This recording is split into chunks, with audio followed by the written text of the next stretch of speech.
Parliament సభ్యులు హరీష్ మాథూర్ పాకిస్తాన్ ఉగ్రవాద చర్యలు ఎదుర్కొనేందుకు సుమారు 5 దేశాలను పర్యటించి భారత్ దౌత్య విజయానికి కృషి చేశారు. ఈ సందర్భంగా ఆయన క్యాంప్ ఆఫీస్ కోనసీమ జేఏసీ కార్యవర్గ సభ్యులు మర్యాదపూర్వకంగా కలిశారు. జేఏసీ కన్వీనర్ బండారు రామమోహన్ రావు నేతృత్వంలో జరిగిన భేటీలో హరీష్ ను అభినందించారు. హరీష్ ఈ పర్యటన తనకు గొప్ప అనుభవమని, వివిధ దేశాల్లో జరిగిన చర్చలను వివరించారు. భారత దౌత్య విజయానికి ఈ పర్యటన కీలకమన్నారు. కూడా కలిసి వెళ్ళడం జరిగింది.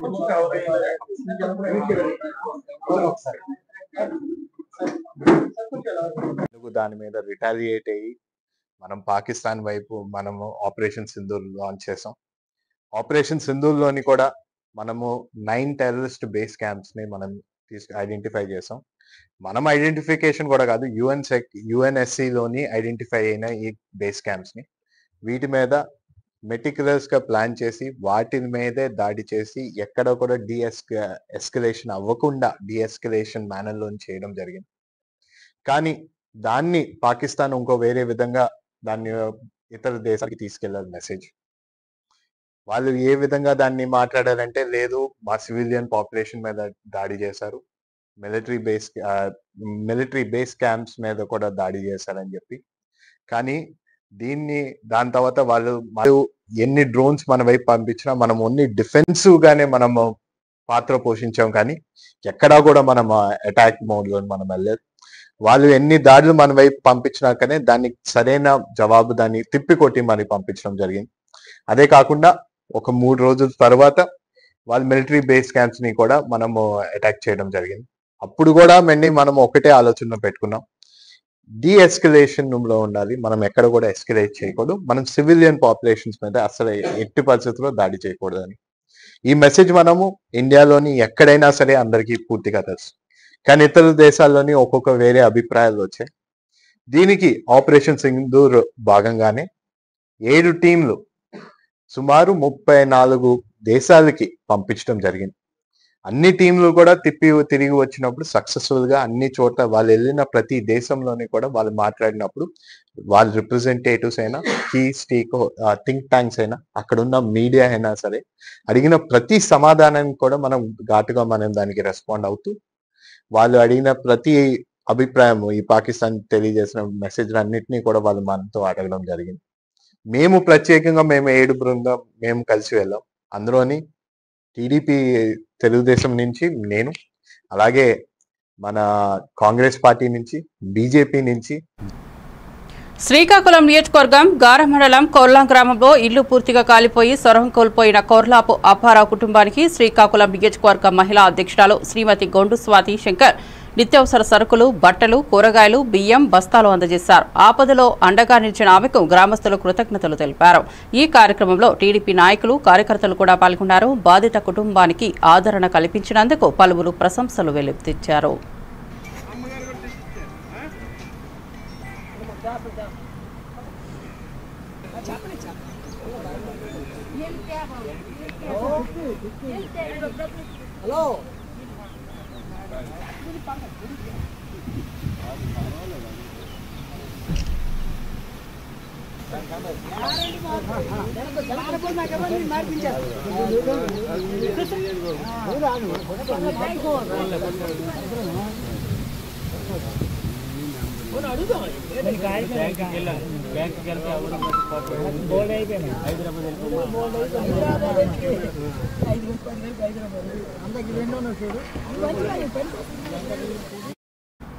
విజయనగరం టౌన్లో అంతర్జాతీయ యోగా దినోత్సవాన్ని జూన్ 20న ఉదయం 6:30 పార్టీ కార్యాలయం అశోక్ బంగ్లాలో నిర్వహించారు. శాసనసభ్యురాలు పూసపాటి అదితి విజయలక్ష్మి, గజపతిరాజు మరియు మాజీ కేంద్ర మంత్రి పూసపాటి అశోక్ గజపతిరాజు ఆధ్వర్యంలో యోగా కార్యక్రమం జరిగింది. ఈ కార్యక్రమంలో క్రీడాకారులు, సీనియర్ నాయకులు, పార్టీ కార్యకర్తలు ఉత్సాహంగా పాల్గొన్నారు. యోగా ద్వారా ఆరోగ్యం, చైతన్యం సాధ్యమని నేతలు ఈ సందర్భంగా తెలిపారు. లెఫ్ట్ సైడ్ అలాగా గాలి తీసుకొని వెనక్కి తిరగేయాలి. 4, 5 ఊపిరి బాగా పిచ్చి ఉంటాం.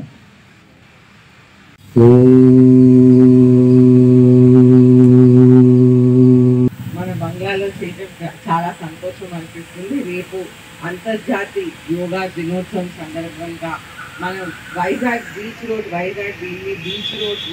5 lakh పీపుల్తో మనం యోగా చేయడం జరుగుతుంది. ఈ yoga Guinness book of world రికార్డ్స్లో కూడా వెళ్ళబోతుందనేది ముఖ్యంగా మనం అందరం గమనించాల్సిన అవసరం ఉంది. ఇది ప్రైమ్ మినిస్టర్ గారు నరేంద్ర మోదీ గారు, అలాగే మన చీఫ్ మినిస్టర్ చంద్రబాబు నాయుడు గారు ఇద్దరు కలిసి ఎందుకు చేస్తున్నారంటే యోగాంధ్ర, యోగా ఇండియా, యోగా ప్రపంచం అనేది మనం తీసుకురావాలనే ముఖ్య ఉద్దేశం. యోగాతో ముఖ్యంగా ఆరోగ్యం. అయితే మనం స్వర్ణాంధ్ర 2047లో చూసుకుంటే యోగాంధ్ర చేస్తే మనకు ఒక ఆరోగ్యం వస్తుంది. అయితే ఈ స్వర్ణాంధ్ర 2047 నమస్కారాలు. మేమైతే 51లో పుట్టాం. అయితే జీవితంలో కొంత అల్జడి వస్తుంది. మా చిన్నప్పుడు మా తండ్రి గారు, స్వర్గీయ తండ్రి గారు మాకు యోగా నేర్పించారు. అందుకోసం ఇట్నుంచి ఇంతవరకు కోసిన 2 మేజర్ సర్జరీస్ జరిగిన ఇవాళ పొద్దునే మళ్ళీ 45 నిమిషాలు నడగలుగుతాం. దేవుడు ఎంత జీవితం ఇస్తారనేది కాదు, ఎంత జీవితం ఇచ్చినా ఆరోగ్యంగా ఉండాలని. అయితే ఆరోగ్యం శారీరకంగా ఒకటే కాదు, మానసిక ఆరోగ్యం కూడా కావాలి. ఆ యోగా మానసిక ఆరోగ్యాన్ని కూడా నేర్పిస్తుంది కనుక మీరు ఎవరు మానేయకూడదు. మా బంగారు పాప ఉన్నారంటే వంగలేరు, కానీ ఆయన కూడా ప్రయత్నిస్తే ఇబ్బంది ఉండదు. మేము ఇప్పుడు వంగలేము కనుక ఎవరైనా వంగగలిగిన వాడు చేయగలుగుతా. అయితే మీ జీవితం అంతా సుఖంగా ఆరోగ్యంగా నడాలని ఆ భగవంతుడిని ప్రార్థిస్తూ, మాకు ఆనందం ఏంటంటే మా ఇంట్లో ఈ చెట్ల కిందన మనం కుప్పం మండలం రాగిమార్మిట్ట గ్రామానికి చెందిన ప్రజలు గ్రామంలో నీటి సమస్యతో జరిగిన ఘర్షణ సందర్భంగా ఊరిలో లేని అఖ్తర్పై తప్పుడు కేసు పెట్టారని మీడియాకు విన్నవించారు. గత 20 రోజులుగా అఖ్తర్ గ్రామంలో లేకపోయినా అతనిపై కేసు ఎలా పెట్టారని ప్రశ్నించారు. దీనిపై అధికారుల దృష్టిని ఆకర్షిస్తూ అఖ్తర్కు న్యాయం చేయాలని గ్రామస్తులు ఆవేదన వ్యక్తం చేశారు. అఖ్తర్కి మద్దతుగా నినాదాలు చేస్తూ నిర్దోషికి రక్షణ కల్పించాలని డిమాండ్ చేశారు. ఊరికే కేసులు పెట్టకూడదు. ఏమైనా సాక్ష్యం ఉంటే ఎక్కడి నుంచి పెట్టుకోండి. సాక్ష్యం ఏమైనా ఆధారం ఉంటే చెప్పండి. మౌదర్ నీళ్ళు లేని కోసం అతను ఫస్ట్ నీళ్ళు రావాలని అందరూ ఇది చేస్తున్నారు. కానీ ఇప్పుడు నీళ్ళు లేకుండా చేసేదానికి నజ్మా వారు అది గేట్ వాళ్ళు వేసి ఇది చేస్తారు. ఆ రోజు అత్తరు ఉన్నా కూడా లేదు. వాడు పెళ్ళామే మట్టుమే ఎందుకు మీరు మా ఇల్లుకి వద్దు, ఆ అత్తరున్న ఇల్లుకు పోవద్దు నీళ్ళు అని చాలా కష్టం చేసి ఇది చేసే పనికి అది ఆఫ్ చేసి గేట్ వాళ్ళు పడుతూ ఉన్నారు. కానీ ఆ రోజు అత్తరుకున్నా లేదు. ఏమి ఊరికే అది నీళ్ళ కోసం జగడాలకి ఏమేమో చెప్పి ఏమేమో వేసి వాళ్ళ మీద ఇది చేస్తూ ఉన్నారు. పాపం అర్థం లేదు. వాళ్ళు ఫస్ట్ అంతా బాగానే చేస్తున్నారు. వీళ్ళకంతా నీళ్ళు లేదు కానీ వాళ్ళంతా ఇది చేస్తున్నారు. అంతే నీళ్ళ కోసం అంతా చేసి వీటి మీద ఊరికేని అందరూ పార్టీ వెళ్ళి చేసి కేసు తప్పుగా ఏమోనో అనుకున్నారు. ఏమేమో వేసి వాళ్ళ మీద వీరు రాకుండా ఉండాలని చేస్తూ ఉన్నారు. అంతే అంతా కలిపి ఒక్కొక్క మాట చేసి కలిపి ఎక్కువగా చేస్తూ ఉన్నారు. ఏం లేదు. ఆ రోజు ఎక్కడన్నా కూడా లేదు. ర్యాలీ చేసి ఎప్పుడు ర్యాలీ చేశారు ఆ రోజే కేసు అని వారు ఎక్కడో వెళ్ళిపోయినారు. మాట్లాడతాం సార్. మా వీధిలో నీళ్ళు చాలా కష్టం ఉంది. ఆడ పైకి అక్కరన్న నీళ్ళంతా తెచ్చి వాళ్ళే వదిలినారు ముందుగా.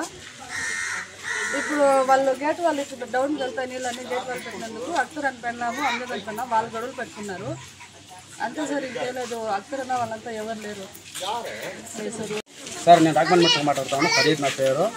ఈ అత్తరు వచ్చేసి మీటింగ్ జరిగాను కాబట్టి కుప్పం పట్టణం చేశారు. వాళ్ళపై 20 దినాలు అవుతా ఉంది కానీ వాడు ఊరికి రాలేదు సార్. ఊరికని అది నీళ్ళ గురించి ఆడవాళ్ళు జగడా చేసుకుంటుంది. దాని గురించి ఊరికని కేసు పెట్టేసి కూడా సార్. కానీ వాడు ఉండింది కాబట్టి నీళ్లు కానీ ఏమైనా చిన్న పనులు కానీ పెద్ద పనులు కానీ వాడు చేస్తాం సార్. జూన్ 21న విశాఖపట్నంలో ప్రధానమంత్రి నరేంద్ర మోదీ ముఖ్య అతిథిగా నిర్వహించబోయే అంతర్జాతీయ యోగా డే కోసం ఆమదాలవలస నియోజకవర్గం ఆమదాలవలస పట్టణ గవర్నమెంట్ కాలేజీ రోడ్డు వద్ద మాక్ యోగా కార్యక్రమం జరిగింది. ఈ కార్యక్రమంలో ఆమదాలవలస శాసనసభ్యులు రాష్ట్ర పీయూసీ చైర్మన్ కూన రవికుమార్ పాల్గొన్నారు. మాజీ municipal chairman Tammineni Geetha Vidyasagar, senior నేత Ramesh, Narayanapuram project chairman Delhi, municipal commissioner పెద్ద సంఖ్యలో ప్రజలు, అధికారులు పాల్గొన్నారు. ఎవరైతే యోగాకి దగ్గరగా ఉన్నారో వాళ్ళందరూ డాక్టర్కి దూరంగా ఉన్నారు. మన జీవితం ఆరోగ్యంగా ఉండాలి అంటే మనం పూర్వం పెద్దలు చెప్పారు, ఆరోగ్యమే మహాభాగ్యం. ఆరోగ్యం ఉంటేనే ఏదైనా సాధించగలం. ఒక విద్యార్థి బాగా చదువుకోవాలంటే ఆరోగ్యం ఉండాలి. ఒక శ్రామికుడు బాగా కష్టపడాలంటే ఆరోగ్యం ఉండాలి. ఒక రాజకీయవేత్త కష్టపడి ప్రజలకు అందుబాటులో ఉండాలి. ప్రజలకు మెరుగైన సేవలు అందించాలంటే ఆరోగ్యంగా ఉండాలి. ఒక కార్మికుడు తన ఫ్యాక్టరీని అభివృద్ధి చేయాలంటే, తను పనిచేసే సంస్థ అభివృద్ధి పదంలో నడవాలంటే ఆ కార్మికుడు ఆరోగ్యంగా ఉండాలి. ఆరోగ్యంగా ఉంటేనే ఏదైనా సాధించగలం. ఆరోగ్యం లేకపోతే ఎంత డబ్బున్నా సరే ఏమీ సాధించలేము. ఇది మన అందరికీ కూడా నిత్యం అనేక సంఘటనలు మనం చూస్తాం. ఈ రోజు మనం యోగా అనేది ఏదో వరల్డ్ రికార్డ్స్ కోసం కాదు. యోగా అనేది మనందరి జీవితంలో ఒక భాగం కావాలి. ఎవరైతే యోగాని నిర్వహిస్తామో తప్పనిసరిగా మనం ఆరోగ్యంగా ఉంటాం. ఈరోజు అవ్వప్పన్న గారు యోగా ద్వారానే ఆయన ఆరోగ్యాన్ని కాపాడుతున్నారు. ఇప్పుడు కూడా ఆయనకు 75 సంవత్సరాలు పైబడి ఉంటుందని నేను భావిస్తున్నాను. అలాగే మొన్న కూడా నేను చూసా వరంగల్ నగరంలోని పోచం మైదాన్ సెంటర్లో రాహుల్ గాంధీ జన్మదినాన్ని ఘనంగా నిర్వహించారు. మాజీ ఎమ్మెల్సీ కొండా మురళి ఆధ్వర్యంలో కాంగ్రెస్ నాయకులు కార్యకర్తలు కేక్ కట్ చేసి సంబరాల్లో పాల్గొన్నారు. రాహుల్ జన్మదినాన్ని పండుగలా జరుపుకుంటున్నామని, వచ్చే పార్లమెంట్ ఎన్నికల్లో ఆయనే ప్రధాని కావాలని ఆకాంక్షించారు. బీసీ, ఎస్సీ, ఎస్టీ, మైనార్టీలపై కుట్రలు జరుగుతున్నాయని ఆరోపించిన కొండా మురళి తాను ప్రజల్లో తిరుగుతుండడం కొంతమందికి గిట్టడం లేదని తీవ్రంగా విమర్శించారు.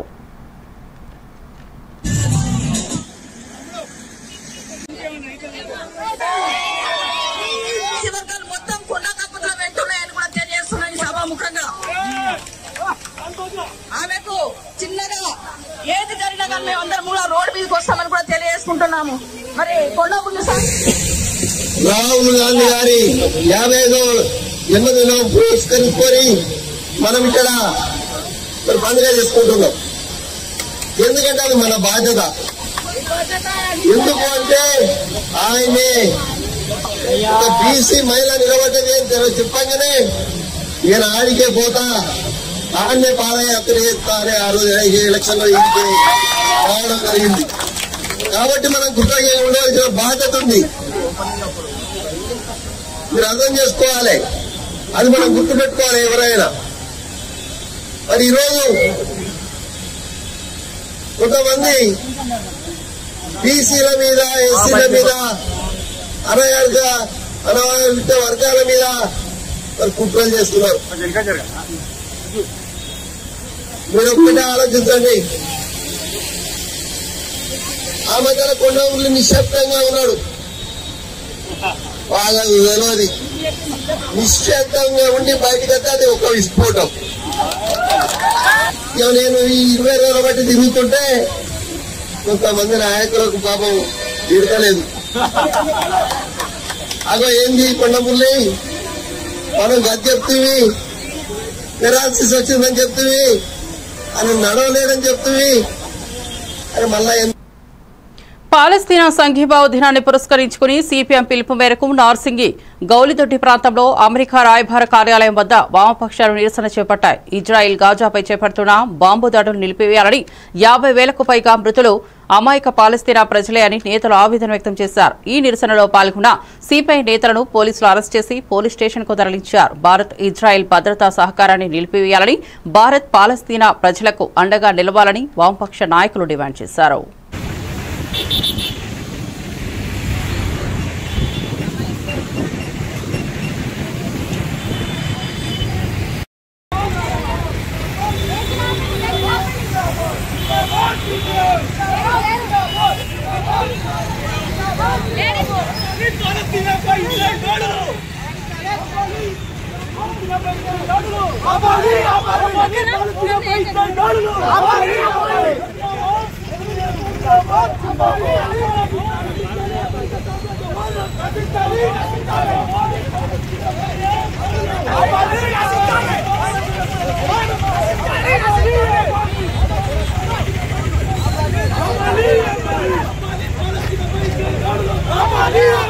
Amali!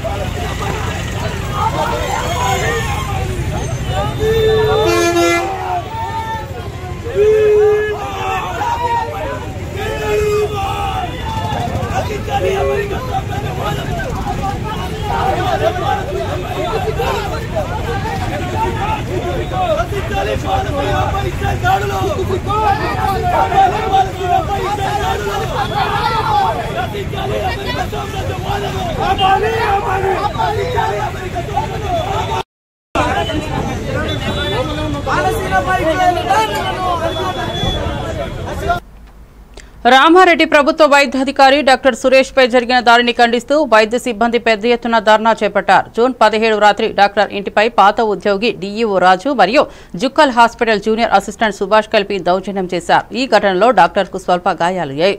రామారెడ్డి, బిక్కనూర్, అన్నారం, రాజంపేట, కామారెడ్డి వైద్య సిబ్బంది కలిసి ఆందోళనకు దిగారు. ఇద్దరిపై కఠిన చర్యలు తీసుకోవాలని, లేకపోతే సమస్త వైద్య సిబ్బందితో ఉధృత పోరాటం చేస్తామని హెచ్చరించారు. భవిష్యత్తులో ఇలాంటి ఘటనలు జరగకుండా రక్షణ చర్యలు తీసుకోవాలని డిమాండ్ చేశారు.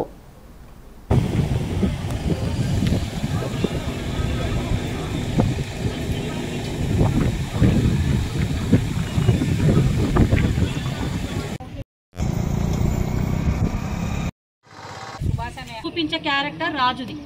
ఆ విషయంలో రాజుని నేను ఒక్కసారి కాదు 10 సార్లు నేను బెదిరించిన, ఒకసారి చేయి చేసుకుంటా అని కూడా చెప్పిన. నేను ఇక్కడే ఒక ఆదివారం మీటింగ్ ఆశాస్కి ఏఎన్ఎంస్కి మీటింగ్ ఉంటే కొట్టాల్సిన టైం కూడా వస్తుంది రాజు, చాలా జాగ్రత్త అని అతనికి చెప్పిన.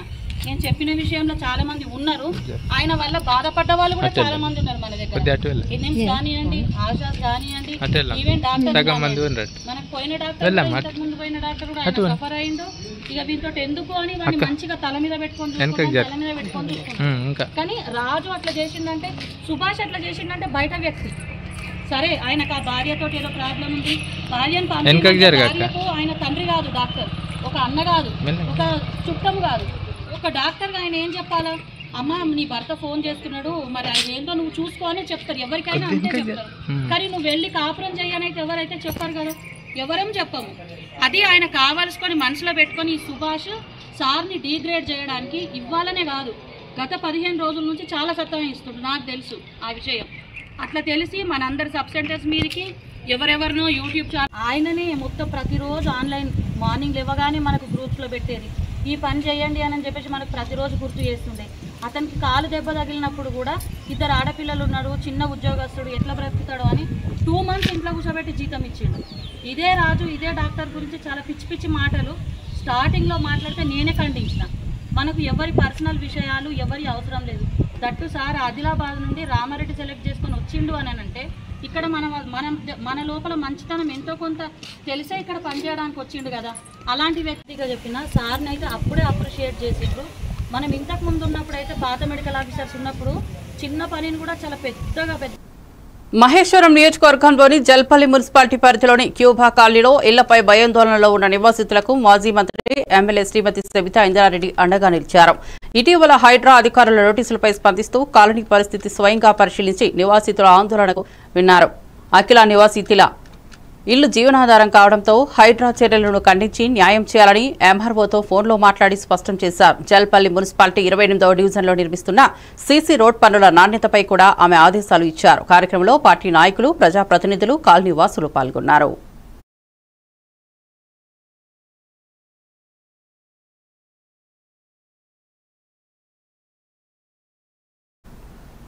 ఆంధ్రప్రదేశ్ పల్నాడు జిల్లా చిలకలూరిపేటలో పాస్టర్ శ్యామలరాజు పూలు పెట్టుకునే మహిళలపై అవమానకర వ్యాఖ్యలు చేశారు. దీనిపై గుడిమెట్ పీఠాధిపతి శ్రీ సద్గురు మహారాజ్ కామారెడ్డిలో మీడియాతో మాట్లాడి తీవ్రంగా విమర్శించారు.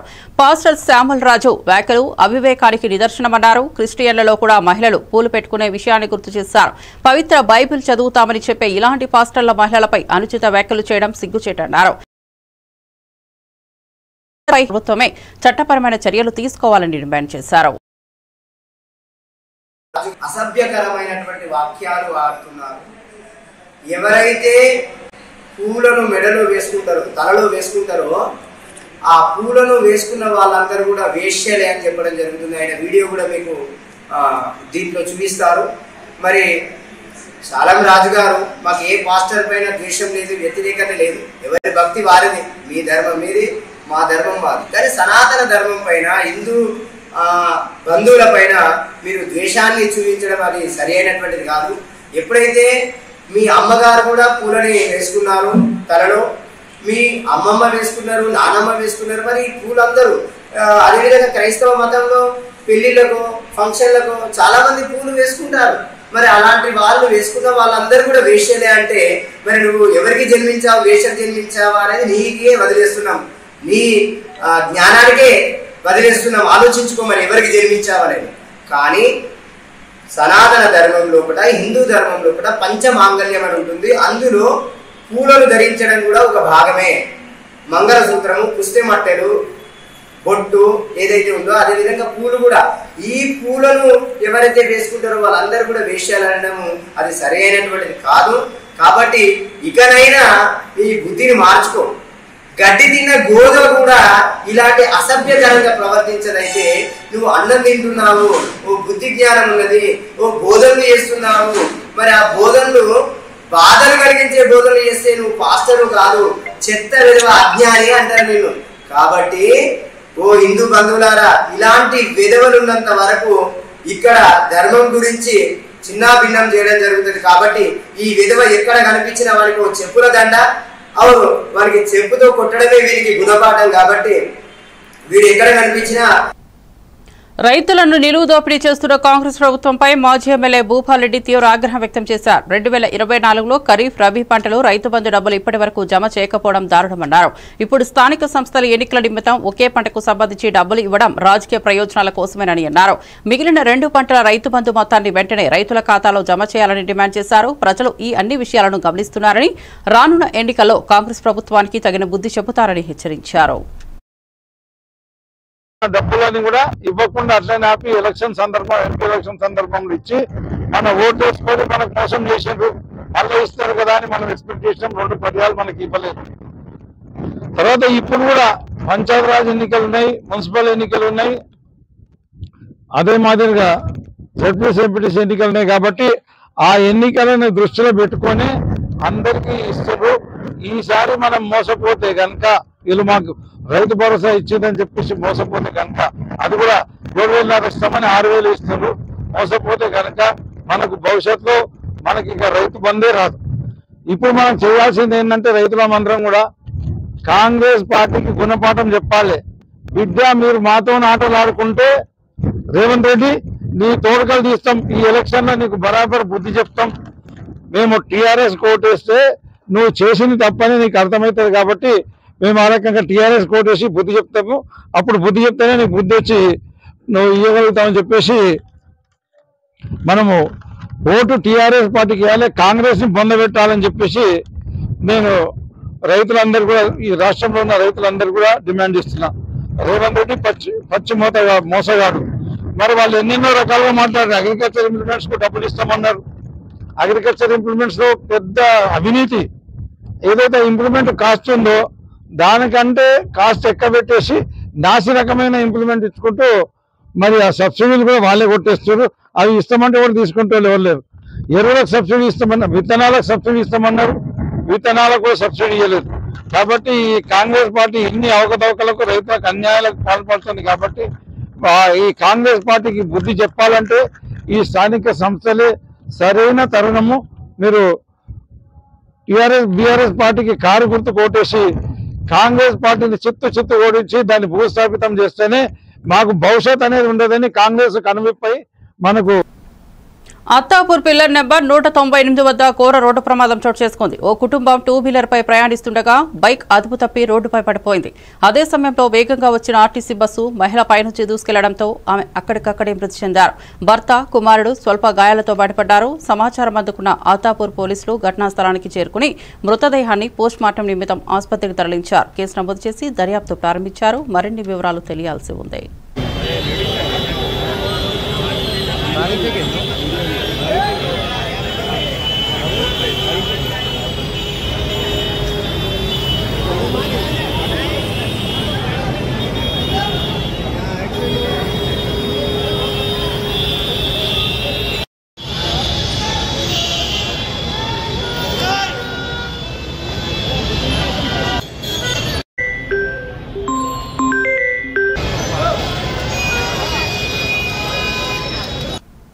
మరిన్ని అప్డేట్స్ కోసం చూస్తూనే ఉండండి A1 టీవీ తెలుగు న్యూస్.